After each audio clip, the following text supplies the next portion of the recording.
बाली को इस बात का घमंड था कि उसे विश्व में कोई हरा नहीं सकता या कोई भी उसका सामना नहीं कर सकता।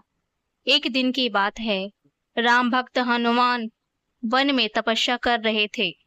उस दौरान अपनी ताकत के नशे में चूर बाली लोगों को धमकाता हुआ वन में पहुंचा और चिल्लाने लगा कि कौन है जो मुझे हरा सकता है। किसी ने माँ का दूध पिया है जो मुझसे मुकाबला करे। हनुमान जी उसी वन में राम नाम जब से तपस्या कर रहे थे। बाली के चिल्लाने से उनकी तपस्या में विघ्न हो रहा था।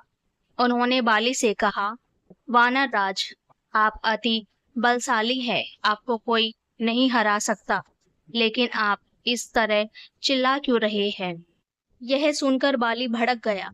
उसने हनुमान जी को चुनौती दी और यहाँ तक कहा कि हे वानर, तू जिसकी भक्ति करता है मैं उसे भी हरा सकता हूँ। राम का मजाक उड़ाता देख हनुमान को क्रोध आ गया और उन्होंने बाली की चुनौती स्वीकार कर ली। तय हुआ कि अगले दिन सूर्य उदय होते ही दोनों के बीच दंगल होगा।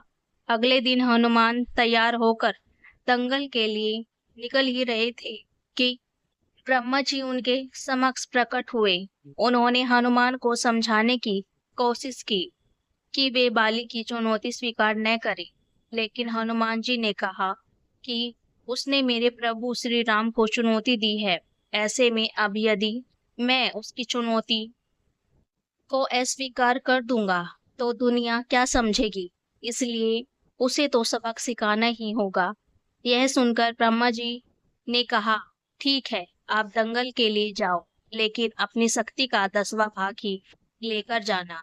शेष अपने आराध्य के चरण में समर्पित कर दो। दंगल से लौटकर यह शक्ति फिर हासिल कर लेना। यह सुनकर हनुमान जी मान गए और अपनी कुल शक्ति का 10वां हिस्सा लेकर बाली से दंगल करने के लिए चल पड़े।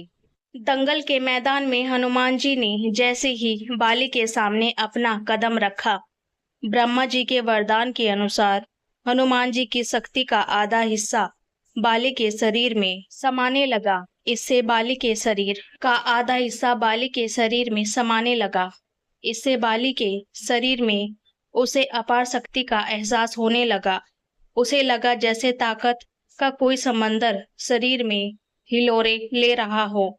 चंद पलों के बाद बाली को लगने लगा मानो उसके शरीर की नसें फटने वाली है और रक्त बाहर निकलने ही वाला है।